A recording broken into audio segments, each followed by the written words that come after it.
While DZBT13 is a highly controversial set for market reasons, it still has interesting design and decks, and as such, we will still try our best to present them on the channel after our usual rigorous testing. Please do not feel obliged to buy into any deck featured from this set at this moment, as all of the decks from DZBT13 have contemporaries at the same level or stronger power level from previous sets that exist in the format. Or you can just buy the Kai Icon deck, Tier 0.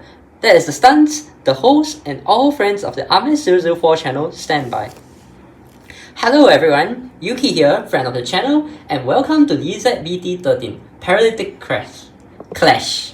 Magnolia is a callback to the first D-series video posted on the channel. It's a long-running staple deck that has appeared many times on the channel since its inception across multiple forms, except for Magnolia Mask, since we did not manage to find the cards in time for that video. Let's talk about the Phantom phenomenon. So, basically, the Phantom phenomenon is a phenomenon that came from a mysterious red fog. Some might even call it a miasma, a phantasma. It's a new gimmick to this part of the series and is also a parallel to the Mystage. Basically, Save Me Refusal-chan, the very famous card? This is the opposite of that. So, how do the Phantoms operate mechanically? So, mechanically, they all revolve around this Crimson Moon. And they also come with their own Phantom cycles. So, as some of you all might be familiar with Spiral Cutie Angel, Habitable Zone, Vulture Blanc. Now they're all Phantoms. They've all gone to different nations except for Vulture Blanc, who has stayed in Lyrical. They are all DBT10 cycles. Yes. So, 4 years ago, we would actually be discussing the introduction of the right deck. 2 years ago, we would be discussing the energy mechanic. Now, I bring to you this section discussing the Phantom related mechanics and the starting point for the deck, and also what to look out for when it comes to preparing for any future Phantom related decks. So, to start off, every Phantom deck will want to play 4 moons. They come in both a double rare and a rare version, with the main difference being the singular draw that you get if you do not have a target from the top 5 search. They also come with a Phantom Cycler, as we have discussed earlier. So, let's go over the skills of the cards individually, line by line.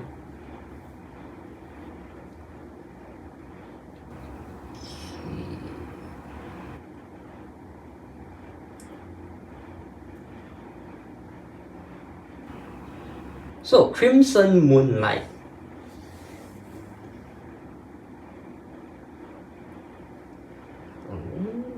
Play this if you have a Phantom Vanguard, so that's one of the very important points of the card.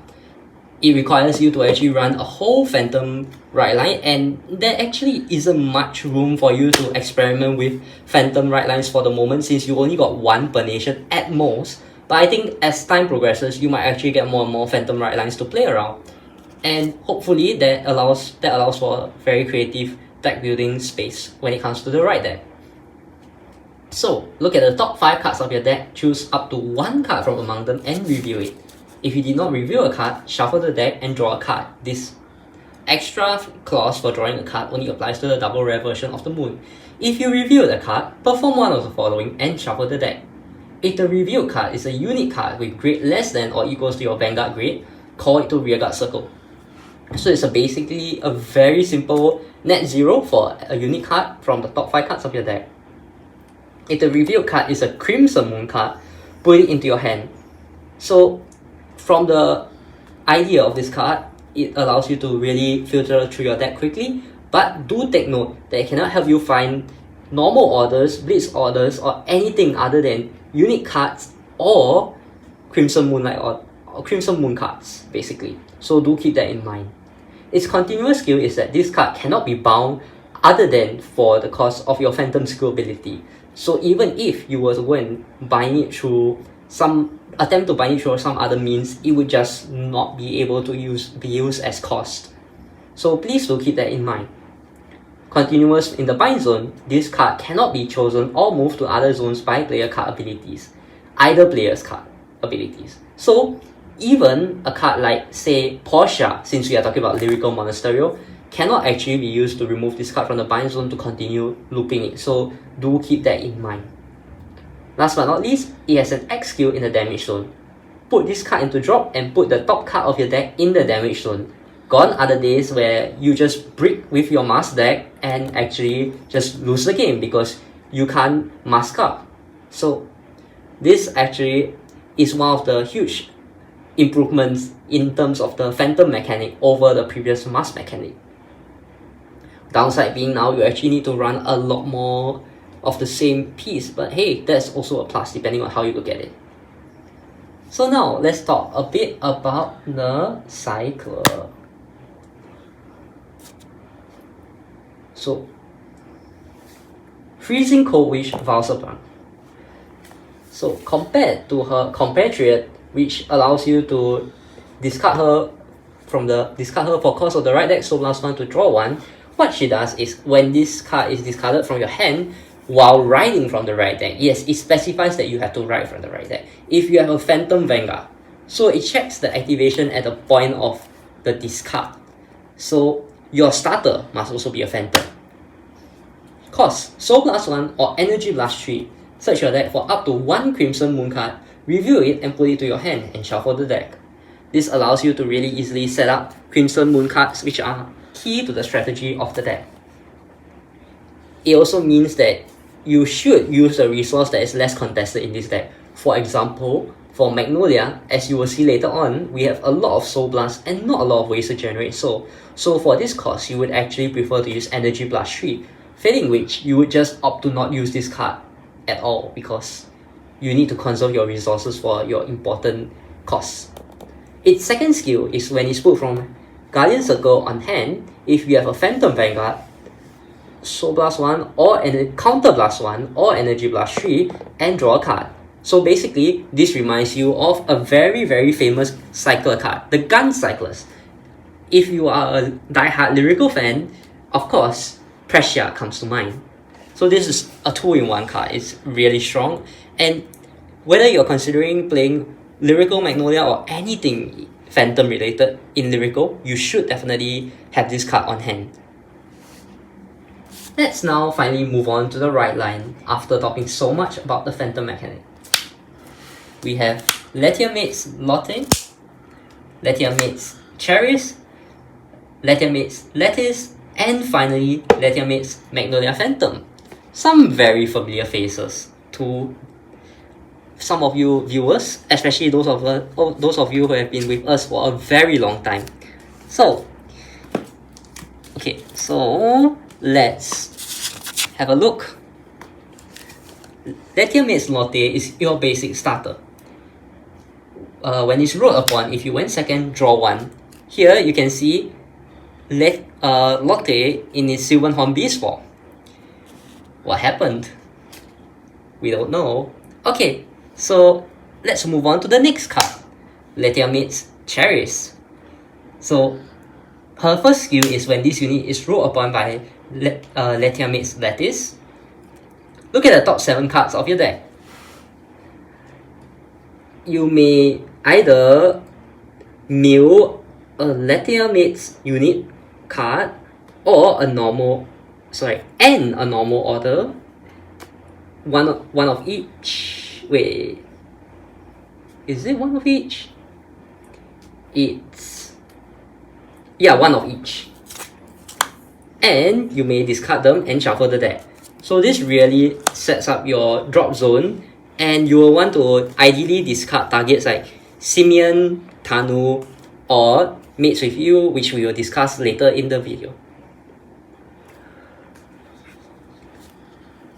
During your turn, it also has the Rearguard Circle skill, continuous, where during your turn, if you have a Great Shield Greater Vanguard with Magnolia in its card name, this unit gets power plus 2k. It's something to keep in mind if you ever end up calling this card as the target of Mates with You.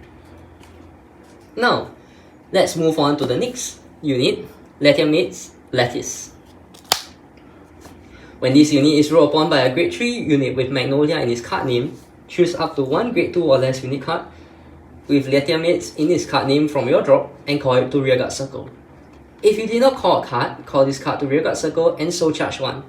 So basically, it allows you to call any of your important pieces from your drop zone to set up for your grade 3 turn, and failing which, or if you'd rather prefer to pay the energy blast cost to call Simius from the drop zone, you can actually just call her out without losing any soul. And it also has the auto rearguard circle skill. When this unit attacks, if you have a grade 3 or greater Vanguard with Magnolia in its card name, this unit gains power plus 5k until the end of that battle. So it's also a really good attacker, and it's also a homage to the original Lattice. Last but not least, let's look at the Vanguard. LettiaMateS Magnolia Phantom. Her skill is an X skill. Once per turn, costs Soul plus 1. Choose up to 2 of your rearguards and those units can attack from the back row until end of turn. If your opponent's Vanguard is grade 3 or greater, cost counter plus 1 of your back row rearguards gain power plus 10k until end of turn, and this unit gains grade plus 1, drive plus 1 until the end of your opponent's next turn. Its Phantom skill is at the end of your turn, cost buying a total of 1 or more up to 2 Crimson Moon cards from hand, soul, or drop. Choose up to the same number of your non-sentinel rearguards as the number of cards bound for this cost and return them to hand. This unit gets continuous Vanguard circle. All of your units with the LettiaMateS in your card names get shield plus 5000 power, one time until end of your opponent's next turn. If you bound 2 cards for the cost, it gets 2 times instead of 1, so it's a stacking effect. And you can choose whether you want to use 1 or twice based on how many cards you might want to bounce or how much shield value you might want to actually increase.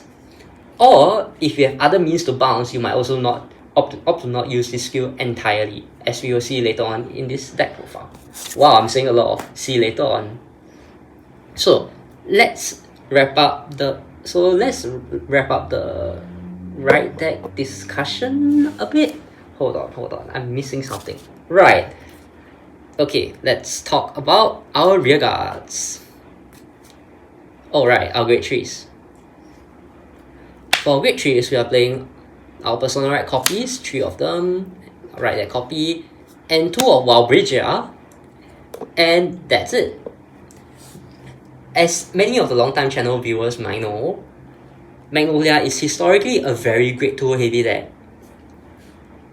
So the inclusion of Wild Bridger is because she has a very interesting skill where if you discard her for the cost of your right deck when riding a grade 3, specifically at this one interval, you may draw a card. And she also has the skill where when placed on Guardian Circle, if you have a grade 4 or greater Vanguard, you will actually be able to guard with her for 15k shield, which Magnolia Phantom actually counts as a grade 4 Vanguard. I guess they finally found a use for this card other than just Kyrie. Yes. And she also has an additional skill where cost counter blast 1. On rearguard circle, when it attacks, you can draw 1 and you can gain 10,000 power, but very rarely will you use this skill because this deck is very heavy on counter blast costs. So yeah, you just kind of use it for the cycle in that one narrow instance, and also it's an on place. Okay, that's even better. When you place this unit, you can counter blast 1, have it gain 10k, and you can draw a card. So yeah, if you can somehow withstand this, good, but we don't do that in this deck. Okay, let's move on to LettiaMateS DZBT13 and the rest of our grade 2s. We actually have a lot of grade 2s, so we'll spend a lot of time going over them. I hope you're happy. Okay, so for our grade 2s, we'll be playing 4 Voucher Blanc, 3 Alpine, 4 DZBT13, 3 Simius, and Twin Cast. So let's begin with DZBT13, which some diehard Magnolia fans might be familiar with her Sylvan Horned Beast incarnation, Mago. So DZBT13 skill is when this unit is placed on rearguard circle, cost counter blast 1. Look at the same number of cards from the top of your deck as the number of units with LettiaMateS in their card names. Choose a card from among them, put it into hand, and shuffle the deck. You do not have to reveal the card. So, the keen-eye viewers among you might actually realize that compared to the original Mago, you actually have to pay the counter blast cost upfront before you see what you actually get. So, it's very important to understand what is remaining in your deck and plan ahead before using this card. Otherwise, you might just counterblast one and look at a deck full of a top 5 full of triggers, which you kind of do not want to call. When this unit attacks, if you have a grade 3 or greater Vanguard with Magnolia in its card name, this unit gains power plus 5k until end of battle. And at the end of that battle, cost. Put this unit to soul, choose one of your rearguards and return it to hand. You actually can return a Sentinel unit from this skill, so do keep that in mind. That's also one of the ways that you can use your persona, right, copies, right, as an additional attacker and just bounce it to hand with 0 consequence. So she's one of the key pieces in this deck, and she even feeds your soul cost, which is a very key part of this deck. Yep. Let's move on to the next grade 2, which some of you might also be familiar with. LettiaMateS Alpine. Here's the Sylvan Horned Beast incarnation. What happened to her? She looks just as fluffy. Anyways, her effect is continuous rearguard circle. If you have a grade 3 or greater Vanguard with Magnolia in its card name, this unit gains power plus 5. If your Vanguard is grade 4 or greater, it gains power plus 10 instead of power plus 5. Now, she also has the auto skill. At the end of the battle, this unit attack. If you have a grade 3 or greater Vanguard with Magnolia in its card name, cost, energy blast 3 and retire this unit, counter charge 1 and soul charge 1. Compared to the previous Alpine, you actually, instead of binding this unit, you retire this unit and have to pay an energy blast 3, and it's also not tied to the amount of times this unit has gained power. It's now tied to the Vanguard's grade rather than the amount of grade 2s that you have on field, so that makes this unit a lot more flexible. The main use case for her is the resource generation, but other than that, you can just use her as a attacker because she's normally 10k plus 10, so it's 20k, and if she's in the back row, she can go up to 30k, which is a very large number for a multi-attack deck. So let's move on to another grade 2.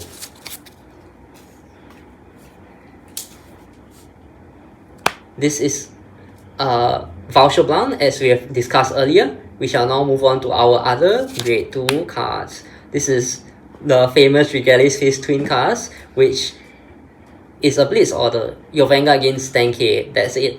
It just gains it defensively for that battle. But the second skill is what's more of value. Since Magnolia gains a grade, and for the Regali's Fist, you gain extra 5k when you remove it from the game for each grade of your Vanguard. Magnolia, being a grade 4, actually makes this a very strong inclusion in the deck, especially for one that is defensive. Now let's talk about a Sylvan Horned Beast, which has not actually appeared in the Sylvan Horned Beast archetype yet. Simias. I would look forward to how this unit actually is when it comes to the actual Magnolia Patriarch deck, but we shall see. So her skill is an X skill from drop. If your Vanguard is a Magnolia grade 3 or greater, EV2 and call it to rearguard circle. Yes, you can do this as many times as you want. Yes, if you call away for whatever reason, you can still EV2 and call her back. Why would you do that? I don't know. Auto skill. When this unit attacks, if your Vanguard is Magnolia grade 3 or greater, during this battle, this unit can gain 5. If this unit gains 5, during the end of this turn, retire this unit. So this is something you have to keep in mind. If you actually want to attack for bigger numbers with this unit, you have to find a way to either bounce her back to hand at the end of the turn before she returns herself to the drop, or you can just let her naturally return to the drop, or you can just choose to not let her gain power. She is a consistent piece that just helps you with board building, and sometimes in this deck you might have some trouble with board building, so it's good that you have an easy access to a piece that can keep recurring itself for shield value. Now let's finally move on to our great ones. We have Cherish from the right line and 2 copies of Tanu.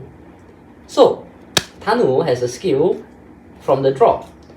It's an auto skill. When your grade 3 or greater Vanguard with Magnolia in its card name is placed during your right phase, if you do not have a rear guard with the same card name as this card, you may call this card to rearguard circle. If you call the card, this unit gains power plus 5k until the end of the turn.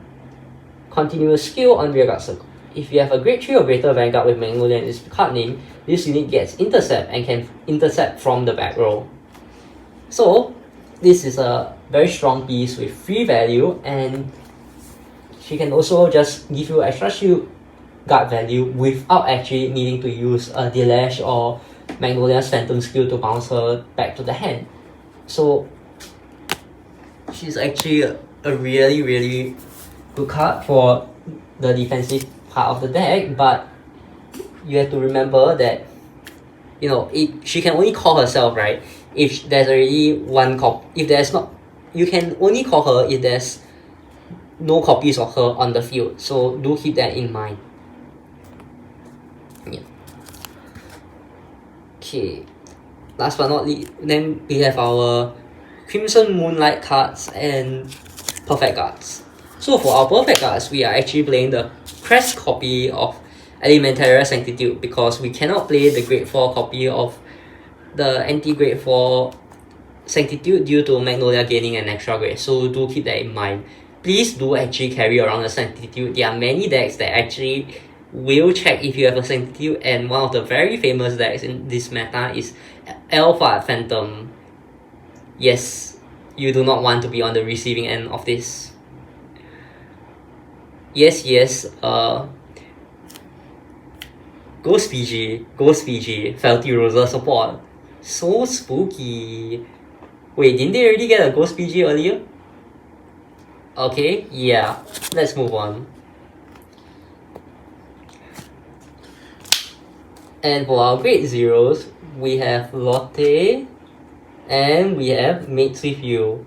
The text is very long, so I will actually go through it part by part. So this card can be played from the drop if you have a grade 3 or greater Vanguard with Magnolia in its card name, and you can play it with cost Soul plus 1 if you have a Vanguard with LettiaMateS in its card name. So you actually can play it on your grade 1 to 2 turns, or even on a grade 0. Why would you do that? You have no soul. Okay, anyways, you should not play this card on your turns leading up to grade 3 because it's a 1-for-1. You should just use this as discard cost, be patient, and you can see the fruits of your labor. Anyways, bind this card. Until end of turn, you can play one more order, and you cannot play orders other than Crimson Moon orders. So you have to be very careful when you're playing this card. Actually sequence it correctly. Don't play the Crimson card first. Play this card first. Look at the top 3 cards of the deck. Choose any number of cards from among them, discard them, and shuffle the deck. Choose up to 1 card from your drop, call it to rearguard circle. If it's a unique card with LettiaMateS in its card name and grade less than or equal to your Vanguard, or put it into hand if it is a normal order. If you have a grade 3 or greater Vanguard in this with Magnolia in its card name, choose 2 of your rearguards and they gain power plus 5 until end of turn. If you Persona roll this turn, choose 4 rearguards instead of 2. Yes, you do get to play this from drop if you are a grade 3 or greater Magnolia Vanguard. No, you still need to pay the Soul plus 1 cost. Okay, so let's look at this line by line. Binding it until end of turn. Binding this card means that you actually can only play this card up to 4 times within a fight, unless you play a card like Portia. But Portia is like on place Soul plus 1, send all your cards from bind zone to your drop, which is not very good since this card just doesn't do much for this deck, and you also consume soul, which is a very contested resource in this deck. One interesting part about this card is that aside from helping with getting units from the drop into your field, such as the Lash, which doesn't actually call itself back, or say you want maybe a more consistent attacker like Lettice. You can also add the Crimson Moonlight Order from the drop to your hand to actually more proactively look for cards in your deck and actually filter through your deck. And it also provides 5k power to 2 units, up to 4 units if you Persona Road. So that actually helps to overcome a lot of the difficulties that this deck might have with magic numbers, because power gain is also a challenge that the original Magnolia and its variants face. So having a way to work around that is always appreciated. For our triggers, we play the Lyrical Over trigger, 8 critical triggers, 3 draw triggers, 3 effect draw triggers actually, and 4 heal triggers. We have chosen such a configuration because we feel that the Lyrical Over trigger is good for a very board-based deck. Some might argue that you might want Ido's Pharaoh or the new Grey OT, which will give you an extra drive and an extra crit. However, I feel that this is a lot more consistent, and also just, you know, if your opponent just perfect guards your Vanguard attack, you effectively just don't achieve that much. So this is a much safer option, especially for a deck which can afford to drag the game out. We have opted to play draw since we actually need help finding our pieces, although some might also argue that shield fronts are just as viable of an option. So just play what you have. So, all in all, this is a multi-attack deck similar to the old Magnolia. Although it can only do 5 attacks instead of 6, the emphasis is now less on the offensive ceiling of the deck and more on the defensive potential and consistency, much to the chagrin of some people who actually prefer the more offensive style of the deck. In the lifetime of Magnolia over the last 4 years, orders have also been a constant part of its evolution, so it's really nice to see how it comes together with the order package in the Phantom world. So actually, there's a bit of a bonus section. So let's talk a bit about the text that we might or might not have considered, some of which I actually have on hand. So let's take a look.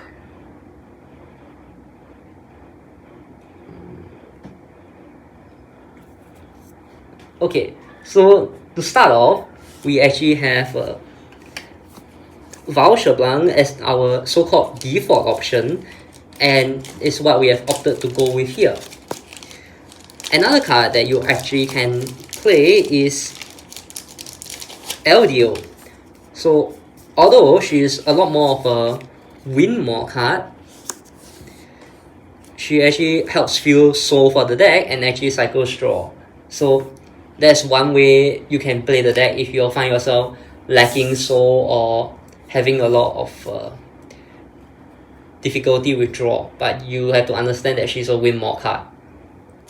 Another card which some people swear by is Steel Knight, Steel Notch, but it's not really that good of a card because it conflicts with your Sanctitude and you frankly have enough defensive power with the deck. There's also the Lyrical Ace unit, which is just not gonna work with this deck, not just because of the energy cost, but also because your board is so contested, so you very likely won't have space for it.